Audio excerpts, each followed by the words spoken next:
तो आपको मैंने पहले बता चुका हूँ नेक्स्ट वीडियो में अपना कि सूर्य जो है कर्क और मकर रेखा के बीच में चमकता है, ठीक है। यहाँ पे सूर्य, तो जब सूर्य जो कर्क और मकर रेखा के बीच चमकेगा तो ऑब्वियसली बात है यहाँ पे गर्मी अधिक होगी।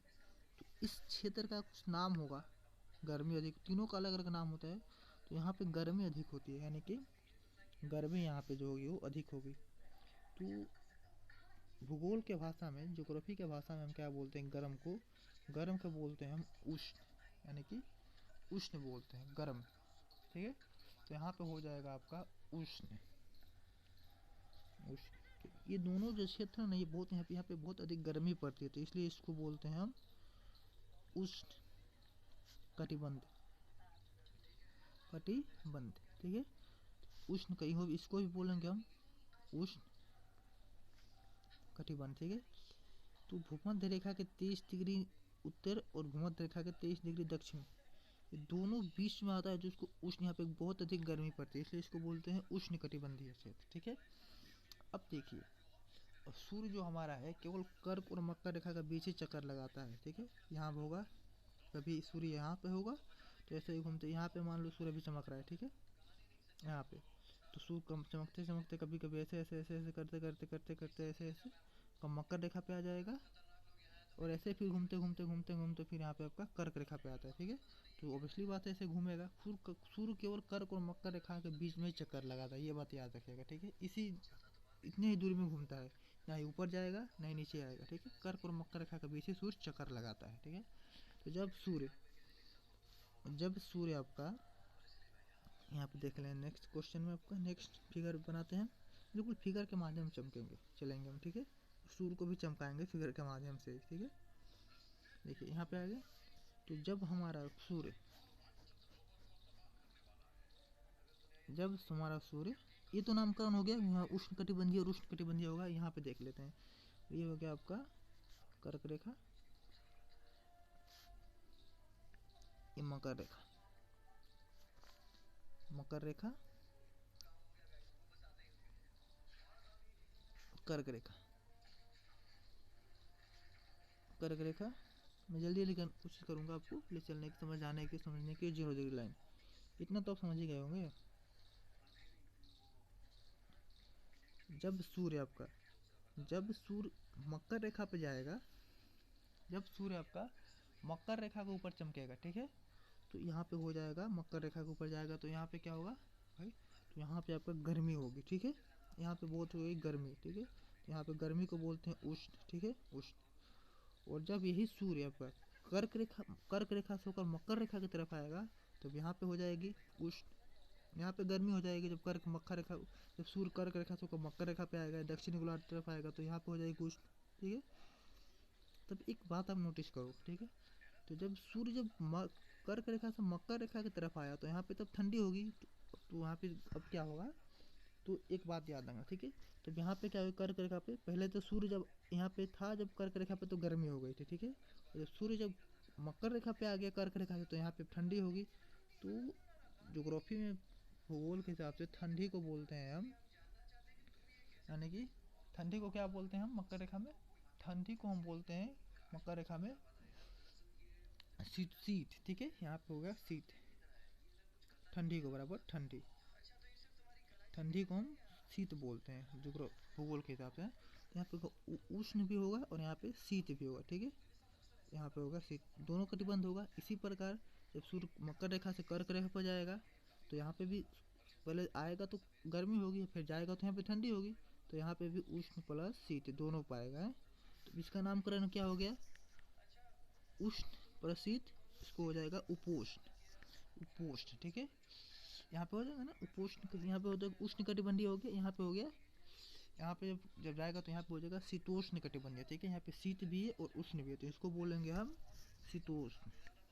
अब देख लेते हैं शीतोष्ण, शीतोष्ण कटिबंध, ठीक है। यहाँ पे हो गया आपका शीतोष्ण कटिबंध, ठीक है, इसका नाम हो गया। और यहाँ पे भी होगा आपका शीतोष्ण कटिबंध, दोनों तो सेम ही है, तो यहाँ पे भी हो जाएगा शीतोष्ण। पहले इसको समझ लेते हैं, ठीक है, शीतोष्ण कटिबंध, इसको भी शीतोष्ण कटिबंध बोलेंगे दोनों को। अब आते हैं नेक्स्ट अगले स्लाइड पर, अगले टॉपिक पे, ठीक है। ये तो समझ में आ गया सूर्य जब यहाँ पे नीचे वाला होगा कर्क और मकर रेखा के बीच आएगा तो यहाँ पे भूमध्य रेखा के पास उष्ण कटिबंध बोलेंगे, और कर्क रेखा से ऊपर उष्ण प्रशीतोष्ण कटिबंध, और इसके बाद शीतोष्ण कटिबंध यहाँ पे होगा, यहाँ पे शीतोष्ण कटिबंध होगा, ठीक है। और इसके नीचे आते हैं, ठीक है। देखो यहाँ पे बात आते हैं, ठीक है। बिल्कुल हम टॉपिक बाई टॉपिक समझेंगे, पहले इसको समझना है, ठीक है। हमें नीचे आएंगे अब हम, यहाँ पे हो गया आपका भूमध्य रेखा हो गया, कर्क रेखा हो गया। अब हम भी नामकरण भी लिख देंगे साथ ही साथ, इसका नामकरण जो हमने कर रखा है। ये भी हो गया आपका, ये तो हो गया आपका उष्ण, ये भी हो गया उष्ण कटिबंध, उष्ण कटिबंध, ठीक है। दोनों उष्ण कटिबंध हो गया हमारा। और यहाँ पे हो गया आपका, अब यहाँ पे होगा शीतोष्ण कटिबंध,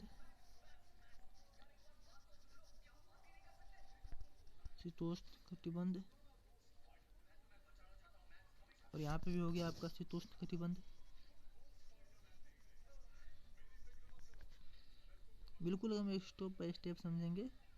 हो गया ये, यहाँ पे तो समझ में आ गया। अब नीचे आते हैं, ठीक है। इसके नीचे अब, ठीक है, इसके ऊपर ये ना होता है जी, 3 भाग में बांटे हैं। अब देखिए अब क्या होगा, यहाँ पे आर्कटिक सागर, अंटार्कटिक यहाँ पे हो जाएगा, अंटार्कटिक ये हो जाएगा नीचे आर्कटिक, ठीक है। ये आपका हो गया और ये इधर हो गया, ठीक है। तो यहाँ पे देखते हैं क्या होगा। तो केवल सूर्य इन्हीं के कर्क और मकर रेखा के पीछे घूमता है, ठीक है। तो यहाँ पे तो सूर्य जल्दी आएगा नहीं, तो यहाँ पे हमेशा क्या रहती है बाबू, यहाँ पे हमेशा ठंडी ही रहेगी। तो ठंडी को हम क्या बोलेंगे, शीत कटिबंध। यहाँ पे हमेशा क्या रहेगा, शीत कटिबंध, क्योंकि यहाँ पे सूर्य की रोशनी तो पड़ने वाली है नहीं, यहाँ पे ठंडी ही रहेगी, बर्फ जमा रहेगा, इसलिए इसको बोलते हैं हम शीत कटिबंध। यहाँ पे हमेशा ठंडी रहेगी, इसको ही बोलते हैं हम शीत कटिबंध, ठीक है। हमारे तीनों संपूर्ण पृथ्वी को हम 3 भागों में बांट दिया हमने, यहाँ पे लिख सकते हैं हम। अब समझ में आ गया होगा आप लोगों को भी, संपूर्ण पृथ्वी को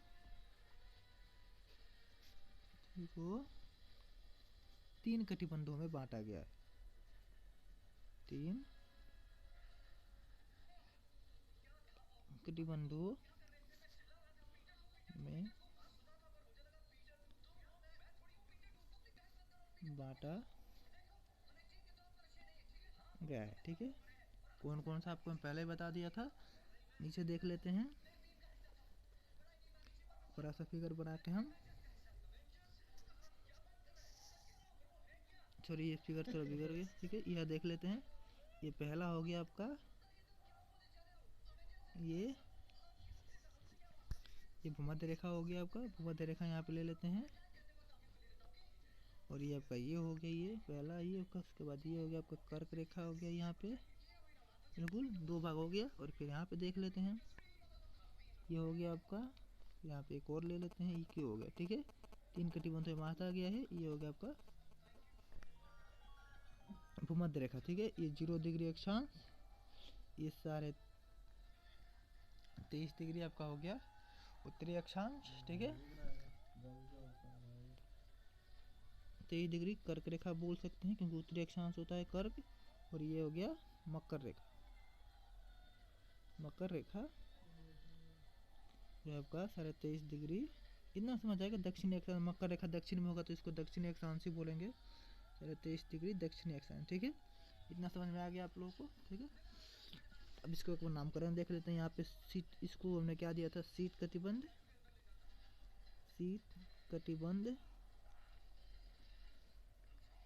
इस समझ में आएगा। इसको बोलते हैं हम शीतोष्ण, ठीक है। शीतोष्ण कटिबंध, ठीक है। उष्ण कटिबंध, ठीक है। और यहीं पे तीनों ही हो जाएगा, तो यहाँ पे भी होगा आपका उष्ण कटिबंध, ठीक है। और यहाँ पे भी होगा आपका शीतोष्ण कटिबंध, तीन तीन ही भाग आया था, तीन ही बार में तो बांटा है हमने, शीतोष्ण कटिबंध, कटिबंध, यहाँ पे होगा शीत कटिबंध।